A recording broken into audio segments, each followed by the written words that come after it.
Louise Bourque began to make films in the late 1980s as a student at Concordia University in Montreal.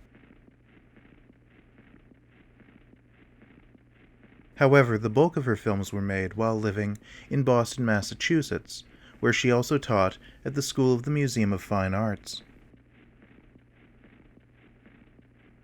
Since the 1990s, Bourque's films have dealt with plastic manipulation of the film plane in the form of scratches, chemical alteration, contact printing, and tricks of time effected by way of the optical printer.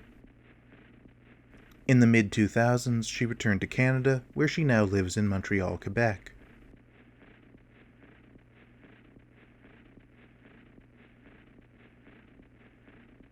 Bourque's first film, Jolicoeur Touriste, combines broadcasts about interstellar travel, home movies, and a monologue about journeys taken in childhood.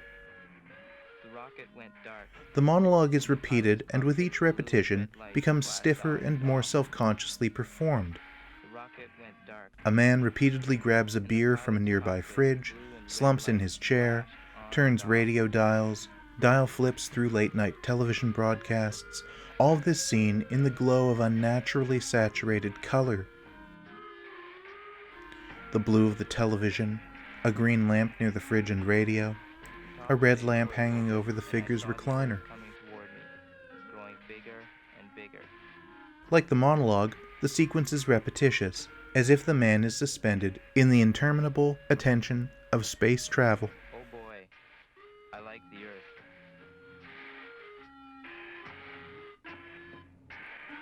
At the end, after recounting a visit to the planetarium, the figure is seated, his form optically removed and filled with images of landscapes.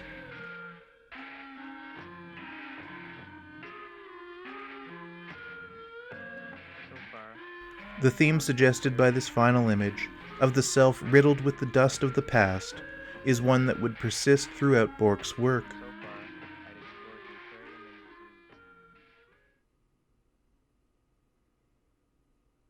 Nothing of note coming up to 60 when she was, what? 70, good God, coming up to 70, wandering in a field looking... Her next film, Just Words, uses a monologue by Samuel Beckett, Not I, historically performed, as it is here, by an illuminated mouth, as a backdrop to home movies of her mother, sandwiching the menacing undercurrent of the home movie to the mouth's declarations and denials. Ray of light came and went, such as the moonlight cast drifting in and out of cloud, but so dull, feeling so into dull, this world, as if to then imagine. This world, tiny little thing. In this, Bourque continues this theme of the past occupying the present, if we are to take the mouth as the present as a surrogate for the filmmaker herself, and the home movie inevitably as a past that interrupts and illustrates or provides counterpoint. God-forsaken hole cold. Other weeps and are merciful. Cold. No matter.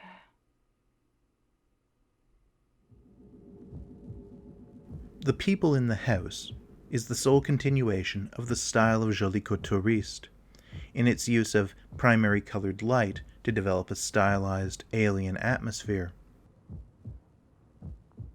Otherwise, the film is a psychodrama, very much in the tradition of Maya Deren. A house is occupied by a number of figures, men and women, who perform rituals, dancing, sleeping, gathering to tearfully read a letter, potting a gift of flowers. The routines that are performed by these figures, for the most part in slow motion, turn menacing with the image of a sad-eyed patriarch carrying the seemingly lifeless body of a woman in formal dress and long gloves up a turning stairwell. Montage renders all of these events discontinuous, overlapping, and Bourque's optical effects include a slowed shutter that makes the space of the house all the more alien, staggering time, casting trails through corners and scenery in such a way as to create even more stylized colors and textures. These effects render the figures as spectral. The people in the house are ghosts of an unspecified past.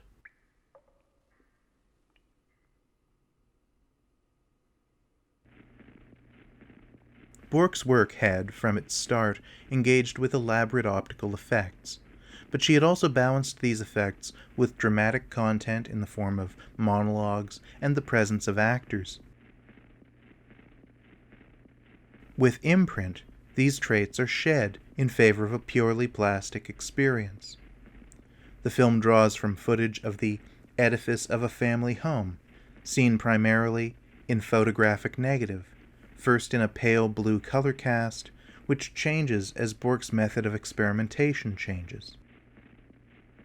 Early in the film, Bourque's plastic manipulation involves cutting out a circle in the middle of the frame, leaving in the punched-out image so that it vibrates in place. Later sections of the film use a photographic negative unconstrained by tints, the house surrounded by bleeding black forms. Finally, the windows are etched out, and with the image now in photographic positive, the faces of children running around the lawn become more visible.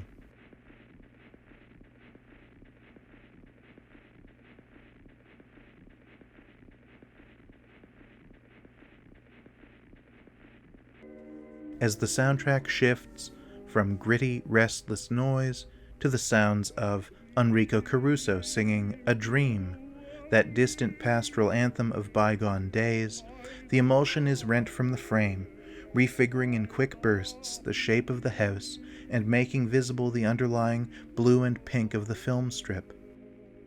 These colors become more intense and their forms more violent as the section repeats, until the image is finally fully abstract, pulsating forms of cyan and magenta.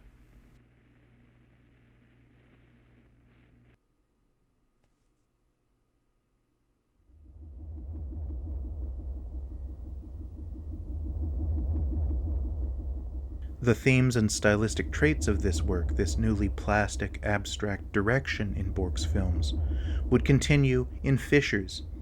In Fissures, Bourque once again uses home movies. The home movies are cropped, their frame lines shifting, their sprockets providing a continuous rhythm coursing through the frame. The image smears, bleeding light and solarized, passing in a single composition from positive to negative and fading to darkness.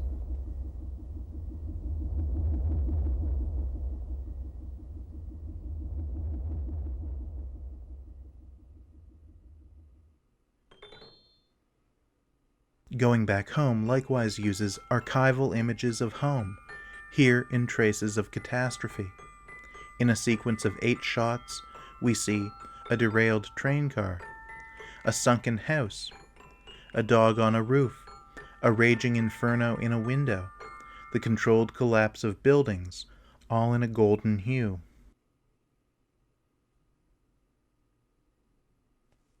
The film repeats for a second look.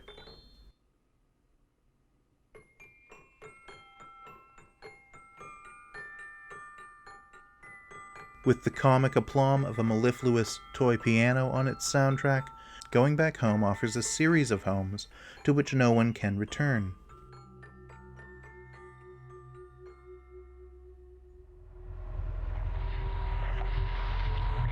In my dream, there's a war going on. Bourque would revisit the footage from Imprint in Les Clés du Mal, the bleeding heart of it. This time with a soundtrack in which the filmmaker narrates the content of a terrifying dream of wartime that seems to be illustrated by the decay. I'm outdoors, and it's broad daylight, and In her accompanying synopsis, Bourque describes the role of such traumas explicitly. The house that bursts, the scene of the crime, the nucleus. Between the synopsis and the terrors described by Bourque on the soundtrack, the images become deeply unsettling, even threatening.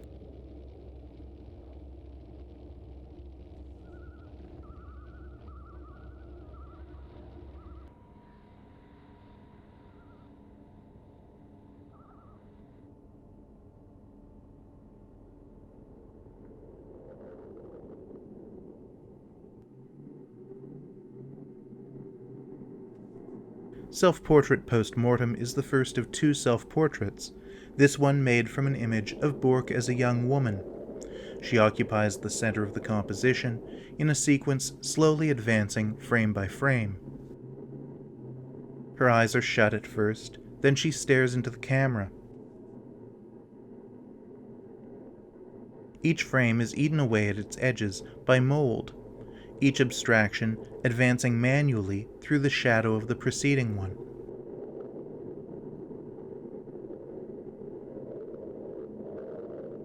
Bourque would repeat this gesture, the manual advancing of decayed frames, in Jours, fleurs and Remains, films that largely eschew representational imagery in favor of non-objectivism and the experience of color.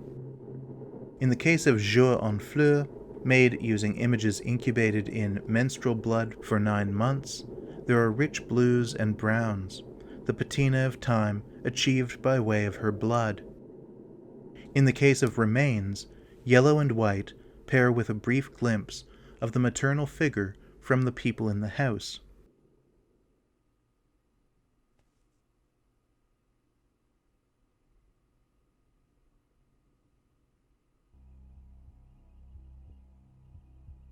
The second of Bourque's self-portraits, Autoportrait, Self-Portrait Post Partum, has a 3-part structure.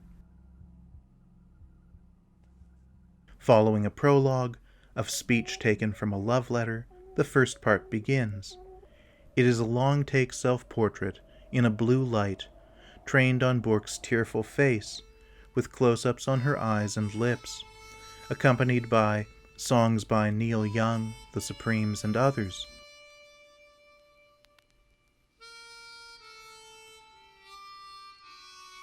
The second part involves the distortion of found scenes from movies and scratched texts and attributions. The scenes that she has selected suggest violence inflicted by a man onto a woman.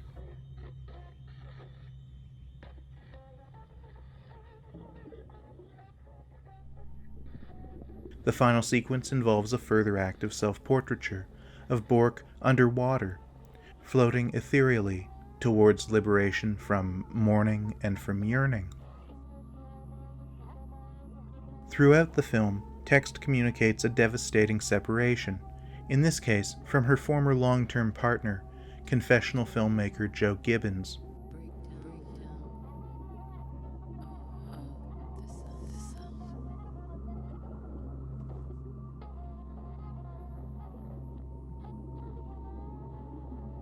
Autoportrait, Self-Portrait Post Partum is a major work for Bourque that lays bare one of her primary themes, catharsis, and the achievement of catharsis through objects, be they home movies, records, love letters.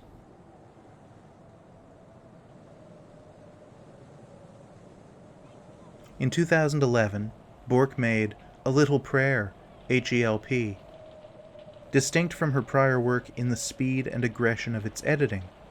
It uses the rolling of a shutter, its opening and closing, to glimpse fragments of found footage of magician Harry Houdini trying to free himself from chains. The stroboscopic effect shuttles us from representation to non-objective imagery, mixing the shot of Houdini, scenes from Niagara Falls, lines of men in uniform, with images resembling the black and white slashes of Franz Kline paintings.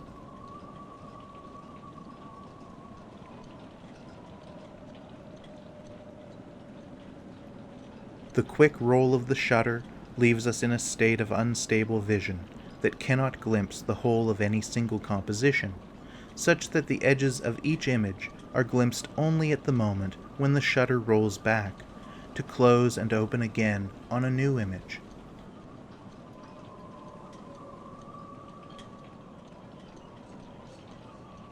This is an opposite strategy to the one employed by Bourque in Self-Portrait Post Mortem, Jours, fleurs, and Remains, where the slow advance of a shutter allowed each image to be seen in full and to overlap with what preceded and followed.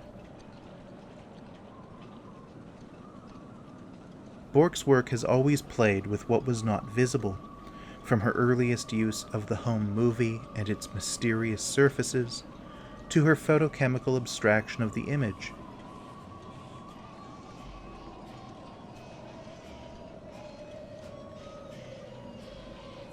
Here, playing with what is not visible achieves its ultimate form, demanding an engagement that tunes the eye, and through it, the whole organism, to the flicker of the image.